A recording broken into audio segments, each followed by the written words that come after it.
àǹfààní ẹ̀yin tẹ́ sọ pé ẹ rí interview tí lọ́ọ̀yà bàbá Mohbad barrister kí ni orúkọ yẹn náà Ògúngbè tó ṣe pẹ̀lú immunizer lórí TikTok, torí mò ń rí àwọn comment àwọn èèyàn kankan tó láwọn ò rí, màá kà fún yín sìn so that a bá ń sọ̀rọ̀ ó máa yé yín ibi tá a ti ń bọ̀, ó dẹ̀ máa yé yín ibi tá a ń lọ, wípé bàbá Mohbad sìn àwọn gbogbo ló níṣòro lórí gbogbo ọ̀rọ̀ tó wà nílẹ̀. It's not Wunmi, but they are painting it to the public torí donation wípé Wunmi ló ń ṣe gbogbo ẹ̀. That's just it. I'm going to read it for the sake of the people that said they did not see the interview, they don't know where they're going to see it. I'm just going to read it out for you.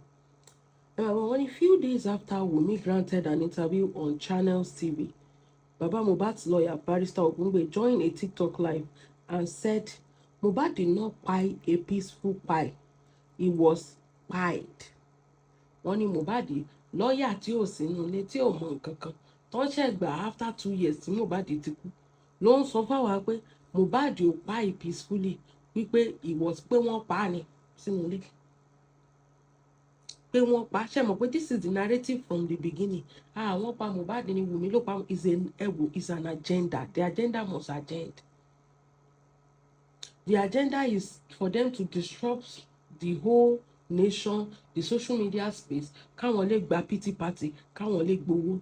That is it. Àwọn lọ́yà ìdẹ́rẹ̀, they will try as much as possible láti máa mú sórí bàbá Mohbad. Wọ́n mọ̀ pé gbogbo kíní kò lè já anywhere, but lọ́yà fẹ́ jẹun. Of course, they will be coming up with different narrative, different idea. Why? Because wọ́n mọ̀ pé ọjọ́ tí bàbá Mohbad sọ pé òun ò ṣe mọ́, òun jẹ tán ni. Lọ́yà sọ fún wa pé wọ́n pa Mohbad ni. Ẹ bá mi bèèrè lọ́wọ́ lọ́yà pé evidence ẹ̀ dà, torí as a barrister ó yẹ kó o ní evidence ibi tó ti pa Mohbad. Nǹkan tó ń sọ yìí látijọ́ tó dẹ̀ ti ń lọ court tó ti ń represent bàbá Mohbad, ṣe bó yẹ kó kọ́kọ́ produce evidence pé ibi báyìí náà ti pa Mohbad. Lọ́yà ò ní evidence, ó dẹ̀ study law, ó dẹ̀ ń sọ fún wa pé wọ́n pa Mohbad ni, kò dẹ̀ lè fún wọn ní evidence yẹn ní every time tó bá ti ní court sitting. Ọlọ ẹ má ẹ̀yin lẹ́kọ̀ọ́ fẹ́ gọ̀ fáwọn bíbú wọn. Ó mọ̀ pé wọ́n pa Mohbad, lọ́yà mọ̀ pé wọ́n pa Mohbad, kò sínú ilé o, but nǹkan tó lè sọ pé he was spied, adájọ́ ní ẹ̀rí pé wọ́n pa Mohbad ni, ẹ sọ pé kó mú ẹ̀rí yẹn sílẹ̀ ní court of law. Èmi tẹ̀ wá help yín sí ni, ṣebí kán gbé Wùmí ni, kán gbé àbí anybody tó bá sọ pé ó pa Mohbad, Liam ló pa Mohbad, ṣebí kán gbé ẹni yẹn, ẹ̀rí tẹ́ ẹ bá ní ẹ mú sílẹ̀ nìkan, ẹ ṣáà ń lọ court ní gbogbo ìgbà. Ṣètìrí sí pé the agenda must agenda. There is an agenda to push on social media people láti ṣe kíni, láti gbowó ọwọ́ yín, GoFundMe. Ṣètì understand is it? And láti jẹ́ kí gbogbo kíní yẹn lean towards their side. Mo máa ń béèrè question kan, kí ló dé tó jẹ́ pé tó bá ti kúrò ní ẹjọ́ bàbá Mohbad lọ́yà ẹ̀, wọ́n máa grant interview káàkiri, wọ́n máa jump from one life to another, wọ́n máa rush bọ̀ lórí social media. Kí ló dé? Why? Because ọ̀rọ̀ tó wà ní court, they feel like public space ní káwọn ti wá sọ because of pity party kọ́ dẹ̀ lè gbowó. So lawyer sọ fún wa pé wọ́n pa Mohbad ni. Ó ní I read all the testimonies of the witness at the coroner court and something points towards pie. Ṣé rí pé kò ní evidence. Ó ní according to the testimony, kó wá bá wa mú testimony tó téèyàn yẹn ti sọ pé wọ́n pa Mohbad ni. Ṣé gbọ́ nǹkan tí lawyer sọ? Ó ní according to the testimony tó ń kà ní coroner inquest tó ti ṣe kọjá, ó lóun wá sọ pé wọ́n pa ni. Nínú testimony èwo ta ló sọ pé wọ́n pa Mohbad ní gbogbo testimony? This is a barrister. Ta ló sọ pé wọ́n pa Mohbad nínú gbogbo testimony? Ó ní Wunmi was never treated as a suspect. She was treated as a witness. Of course, there was a nurse. He was given injection and kò sí EpiPen. She is not a source. Everybody was there. Ṣé rí ẹjẹ́ sọ kíní kan fún yín? Bí èrò ṣe pọ̀ sínú ilé yẹn tó níjọ́ yẹn 15 people ló wà nínú ilé yẹn. Báwo náà ṣe máa pa Mohbad tí ò dẹ̀ ní sí ọkàn, tí ẹ̀rí ọkàn máa jẹ́ tó dẹ̀ máa sọ pé nǹkan báyìí ló ṣẹlẹ̀. Kó tiẹ̀ jẹ́ pé àbúrò ẹ̀ wà ńbẹ̀ nígbà tó kú. Kó tiẹ̀ jẹ́ pé àbúrò ẹ̀. Ṣé ti rí sìn? Medical negligence ni.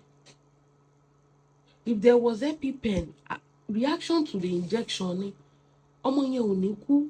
This is surely whatever it is, ẹ kàn ń sọ kíní ìdí Nollywood ni, ẹ wá sọ the suspense. The truth is already out. It was medical negligence. Any other thing you want to believe it at your own risk. Lawyer fẹ́ jẹun, that is why he's always bringing out anything. Bloggers fẹ́ jẹun torí ẹ̀ náà ṣe ń jẹ́ kẹ́ ẹ ṣe kíní, because wọ́n mọ̀ pé sábà ti sòótọ́ fún yín báyìí kò sí show lórí ẹ̀. Bàbá Mohbad fẹ́ jẹun náà torí ẹ̀ ni ò ṣe sin Mohbad tó sọ pé kán bá òun wá justice káàkiri. Ẹ máa gbọ́. Only Wunmi was never treated as a suspect. She was treated as a witness because Wunmi never did anything to Mohbad. There was no testimony from anybody tó sọ pé okay, ibi gan tó ti sọ pé Wunmi gan àti Mohbad jà. Wọ́n sọ pé Wunmi bọ́lẹ̀ gan fẹ́ máa lọ. Àwọn èèyàn ló bẹ̀rẹ̀ padà sínú mọ́tò. Wunmi was never a suspect. Adura was there with his brother till the final time. So how will they treat Wunmi as a suspect when she too, she was there? Mohbad was sick, they called a nurse, the nurse treated him, the injection of balaramu, and there was no EpiPen, and gbogbo reaction yẹn ló pa Mohbad. It's called medical, kò síbi tí ò ti lè ṣẹlẹ̀. Ní hospital gan tó bá yẹ pé another anesthesia náà fẹ́ fún ẹ, tó wá fi another one sí, ó lè gbàbẹ̀ kú. Àbí kó jẹ́ pé dose yẹn pọ̀ jura wọn lọ, ó lè gbàbẹ̀ kú. Ẹ máa gbọ́. Only she was treated as a witness. Baba Mohbad is poor and not educated. They took advantage of his lack of education to manipulate the narrative. What has Baba Mohbad got to do with anything? Báwo náà ṣe manipulate Baba Mohbad? Mohbad kú, bàbá gbé ọmọ, ó lọ sí. So where did they manipulate Baba Mohbad? Did he sign anything? Ṣé ti rí pé this is just an agenda? Ṣé wọ́n sọ pé kí Baba Mohbad sign anything? No be Baba Mohbad dey fight from day one pé the boy no give am anything. In fact, Baba Mohbad gan ló ṣe kíni ló change the narrative wípé ọmọ yẹn EpiPen ló pa. Bring your lawyer. Baba Mohbad gan ló change the narrative wípé inú ilé náà pa sí jà. Only they took advantage of lack of education to manipulate the narrative. I asked him what happened to Mohbad, and he said when they first called in, they didn't tell him Mohbad has died. It's a normal thing. Wọn kì í sọ break irú bad news yẹn fún yàn ní pàjáwìrì. Most of the time, go be by when they call you because of anything, they will tell you that, oh, ìṣẹ̀lẹ̀ o. Where are you? Are you alone? Are you driving? Park. Tọ́n bá fẹ́ pè ẹ́ tí náà wọn bá fẹ́ pè ẹ́ lásán. Are you driving? Park. Are you alone? Where are you? We'll come and meet you now. Are you shaking it? Come. No, I can't break bad news if you're just like that. Me or Moby doesn't break it. Only they didn't tell him Mohbad has died. It was when he was on the ferry on his way to Mohbad's house at around 7 p.m. on Tuesday that he was called again and he knew Mohbad has died. Mohbad was not sick, and he still stood to his dad before he went. He still spoke to his dad before he went for the show. Baba Mohbad said he met over 500 people outside Mohbad's house when he got there, and someone introduced himself as Mohbad's lawyer. He also saw an offer. He had to pass through the kitchen to enter the house, and that was when he saw a duvet soaked with ẹ̀jẹ̀. He asked people around that whose ẹ̀jẹ̀ was that, and they said Mohbad's ẹ̀jẹ̀. Mohbad's auntie also made a video that he saw the ẹ̀jẹ̀. Baba Mohbad said the story they gave him was that he fought with Prime Boy and his hand mistakenly punched the car glass, which led to the ẹ̀jẹ̀ in the duvet. There are so many lapses in this story, so we have written a fresh petition to the Inspector General of Police to reopen the Mohbad case. The police didn't do thorough investigation about the case. Mohbad was pied. By the time Baba Mohbad saw his son Okuomo, they already put cotton wool in his head, ears and nose, and they put a bag of salt on his chest. He was locally embalmed. Ṣé spending ni tó sọ pé òun rí Mohbad níjọ́ Monday tó wá sísàlẹ̀, ó ní ọwọ́ ẹ̀ ti wú. Ó ní ọwọ́ yẹn ti wú. Èèyàn tó bá punch glass ó lè break artery kan ní ọwọ́ ẹ̀. kẹjẹ ṣe bí wọ́n sọ pé gbogbo inú mọ́tò yẹn he bled profusely àbáwọn náà àti Bukky ṣe máa ń pè òyìnbó burúkú yẹn till we got home he bled profusely ìgbà tó ti jà ní kinní yẹn tó ti jà pẹ̀lú pé èèyàn ti yó ó ti wà lẹ́rẹ̀ẹ́ torí ìjà yẹn ìjà kátàrà tí ó yẹ kẹ́ ẹ ti mọ̀ pé téèyàn bá ti yó tó bá ní injúrì kékeré gbogbo ẹ̀jẹ̀ ò ní lè clot ẹ̀jẹ̀ máa dà lára ẹ báyìí ni ọtí ò dáa ó máa ń thin ní blood ni tọ́yọ̀ sọ pé don't drink and drive tó bá lọ l'accident wàá kàn bleed to death ni téèyàn bá ti yó ṣe ti understand tó bá ń drive àbí tó bá ní injúrì kékeré ẹ̀jẹ̀ ò ní bí pé ẹ̀jẹ̀ díẹ̀ jáde ó fọwọ́ gbá àbò fọwọ́ ṣèṣe ẹ̀jẹ̀ díẹ̀ gbogbo ẹ̀jẹ̀ máa flow jáde ni èèyàn tó fọwọ́ punch glass ẹ mọ̀ pé gbogbo oríṣiríṣi ibi ló ti máa ya lọ́wọ́ ẹ̀ ni so ó dẹ̀ ti wà lẹ́rẹ̀ẹ́ kó tó ṣe show ẹ̀kúkú mọ̀ wọ́n máa ń yó kán tó ṣe show ni so of course ẹ̀jẹ̀ máa jáde lára ẹ̀jẹ̀ tó dẹ̀ wà nù how many pints of blood ló wà nù ara èèyàn ìwọ tó ti wá yọ àwọn boys yẹn dẹ̀ máa ń mú mu kú mu fa oríṣiríṣi nǹkan tí gbogbo blood ẹ ti thin of course wọ́n máa bleed tó fi máa délé ni ṣẹ́rí there is no issue here àwọn ló kàn create issue the timeline don't overlap I'm telling you the truth it doesn't overlap there was no big deal there was no issue the guy fought he injured his hand on a broken piece of glass torí pé ó ti yó ẹ̀jẹ̀ ò clot ẹ̀jẹ̀ ń dà wọ́n sọ ṣèbáwọn ọlọ́pàá gan sọ pé ẹ̀jẹ̀ dàdé lé ni the hand the next morning they saw him the hand has swollen up they call a nurse they've done everything they're supposed to do they call a nurse the nurse gave him an injection yóò bá lára mu bóyá pẹ̀lú gbogbo ìmúkúmu tó ti wà lára ẹ̀ there was no EpiPen they rushed him dìgbàdìgbà to the hospital on their way there was shaking there was traffic they put him on Okada before they get to hospital Mohbad don kpai they brought him back home period gbogbo story kan investigate wọ́n ti ṣe first autopsy wọ́n ti ṣe second autopsy wọ́n ti ṣe toxicology DNA làwọn á síbẹ̀ gbogbo nǹkan tí mo sọ yìí wọ́n rí nǹkan kan because there's literally nothing to see. There is literally nothing to say. Ẹ máa gbọ́ nǹkan táwọn aṣèrè yìí sọ nípa Ọmọwùmí because Ọmọwùmí ni problem wọn. Ṣé rí the first one? Wọ́n sọ pé wọ́n pa Mohbad sílé lọ́ọ̀yà bàbá Mohbad ló sọ yẹn. Ẹ máa wo àwọn aṣèrè justice for Mohbad. Only no peace for the wicked who buy Mohbad in his house. They said wonders never cease. Wunmi was upset and said that those who are advocating for Mohbad are calling her out are not good people. Of course. Because gbogbo yín advocate for Mohbad, àpò ara yín lẹ advocate for. And that we are being unfair about the situation. Wunmi, I tell you all of this back in 2023 when everything first started. Even if you are not ready to tell the world what happened to Mohbad, should you not have stayed calm and pleaded with the public instead? Were you supposed to set up a group to defend you? She did not set up any group. In fact, the people defending Wunmi gan is as a result of bẹ́ẹ̀ ṣe bully ọmọ yẹn làwọn yẹn pé ṣe fẹ́ pọ̀ ọmọdé ni. She did not set up a group. The way ẹ̀yin lẹ́wọ́ kọ́bẹ̀rẹ̀ sí bully ọmọ yẹn táwọn èèyàn kan wá sọ pé no, it's way too much. And they started defending her. She was silent. You said she should be silent. She was silent all this while. The bully did not stop.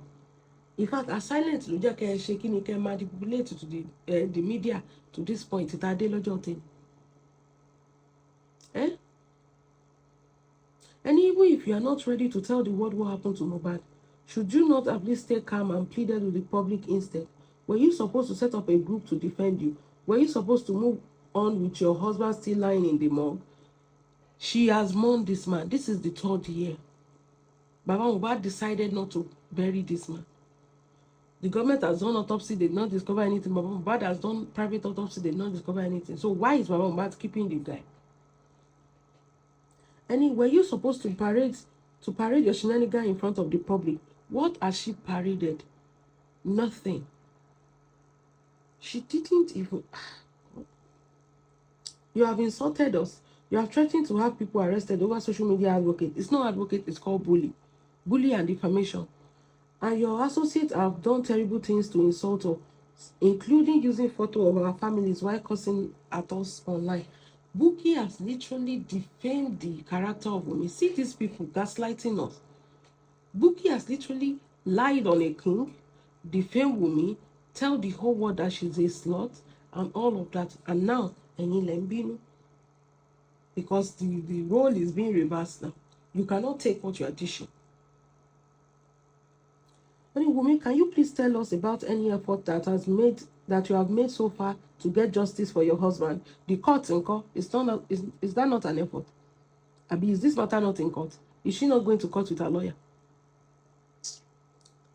Only you are now building a celebrity lifestyle, one that Mohbad strived to build for years before his demise. Yet everything he worked for went down the drain on under your watch. Ẹ jọ̀ọ́ ṣé Wunmi ni áńgẹ́lì tó ń pínkú ni?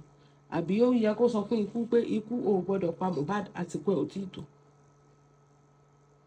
Take it or leave it. Wunmi or no Wunmi, tó bá jẹ́ pé ọjọ́ tí Mohbad dá nìyẹn, nothing can change it. Ṣé Mohbad nìkan ló kú ni? Àìmọye èèyàn tó ti kú náà. Why are you always pinning the pie of a man on a woman? Wunmi is just 23. She's a young girl. And we have our own children. We love you. And we expect you to do better than what you have done so far. Moreover, in abroad, no parent has the power to save any child who choose the path of destroying other people's lives.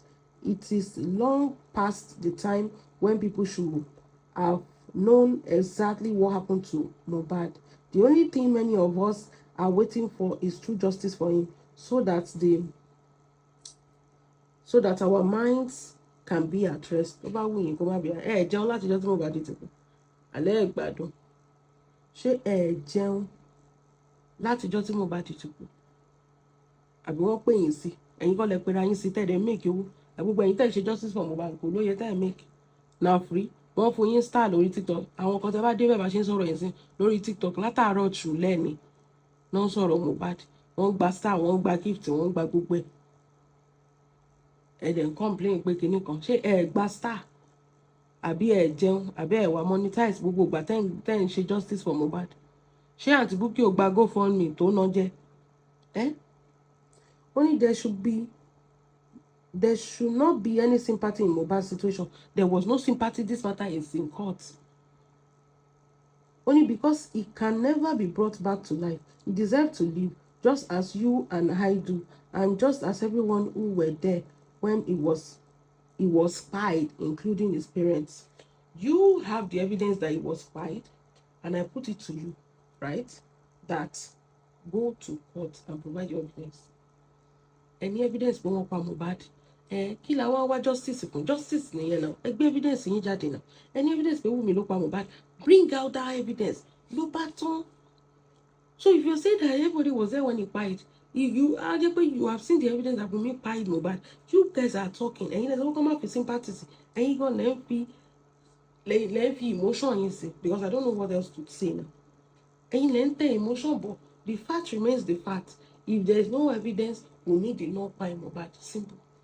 Any other thing is your head that is giving you anything that you want to add. Is your problem. If you have any evidence, Wunmi will be in jail by now. But there's no evidence and you want her to confess to something she did not do. Make it make sense. Látijọ́ tẹ́ tí ń ṣorí burúkú kiri lórí social media, ó yẹ kí gbogbo yín náà ti ní evidence ẹyọ kan. Ẹ ti gbowó, ẹ ti campaign, ẹ ti defame Wunmi, ẹ ti bully ẹ, ẹ ti ṣépè fọ́mọ ẹ. Still no evidence. Ẹni kó sọ fún yín nǹkan tó pa Mohbad. It is right there. Every witness have talked. Wunmi has talked. Everybody has talked. Allergic reaction, medical negligence. No rule out pé nǹkan tó pa Mohbad ni. You say you are not comfortable with that. You don't want that. That is your problem. Orí burúkú yín ni. Ẹ fọmọdé ilẹ̀, that is what they are saying. She don't have anything when it comes to Mohbad. She doesn't even go jèrè nǹkan kan ní marriage yẹn. Àfọmọ alálùbáríkà tó náà fún. Ogún Mohbad wọn kò fún. So kí lẹ fẹ́ pa ọmọ Wunmi fún? Wọn ò tí kó nǹkan kan fún. She's still struggling. Elon Galavant, she's acting a movie to be able to provide for her son. She's selling wigs for her to be able to provide for her son. But still no, it never please you. Now still one fire. ẹ ló ń ṣe celebrity lifestyle. Which celebrity lifestyle ṣe tó? She's trying to survive. Ẹ̀yin lẹ ń gbé lọ court ní gbogbo ìgbà. Lọ́ọ̀yà tó ń lò, ta ló máa sanwó lọ́ọ̀yà? No be she go dey pay lawyer. No. Ẹ̀yin lẹ tún gaslight ẹ̀ sí. Now una start to dey bully this poor girl before people say no, enough is enough. Now una still dey gaslight. Ẹ ti ṣe èrè ẹ̀yin justice for Mohbad. Wèrè ti ń ṣe yín. Ẹ má wọrí. Gbogbo ẹ̀yin tẹ́ sọ pé ẹ rí, òun lẹ ti gbọ́ yẹn, òun lẹ ti fẹ́ fi ara yín gbọ́ yẹn. Nǹkan tó bá wù ẹ́ kó believe lórí social media yìí. The agenda must agenda nǹkan tó ń ṣe nìyẹn. Torí owó ni gbogbo wọn ṣe ganu sí. Bringing different narrative. Àtọ̀dọ̀ bàbá Mohbad ní different, more than 10 narrative ti jáde. Wọ́n gun pa àwọn láṣọ ẹ̀jẹ̀, oyin lọ́rùn, ó fògùn sínú indomie. Kò sí nǹkan tí bàbá Mohbad ò tí ì sọ nípa Ọmọwùmí. Wọ́n gbé placenta sálọ. See now, there is no single evidence. Gbogbo nǹkan tí bàbá Mohbad sọ yẹn. Ọmọ kẹtàn, ọmọ kẹ orí, ọmọ tí orí jáde, ẹsẹ̀ ló fi jáde inú ìdí. Wọn kì í fẹsẹ̀ jáde nínú òbò ní ilé táwọn ti jáde. Wọn kì í fa bẹ́gbẹ́ bí obìnrin. Kò sí nǹkan tí bàbá Mohbad ò tí ì sọ. Torí pé ẹ̀ ṣe kí ni ẹ̀ mówó lẹ̀. Ẹ wo níbi tó dé, àwọn ò ní gbà fún wọn. Bẹ́ẹ̀ ni àwọn ò ní gbà kọ̀ọ̀kan bá yé ọmọ ọlọ́mọ jẹ́ o. Ilé ìtàn ṣe yẹn ó ti tó. Kán lọ mójútó àwọn ọmọ wọn náà.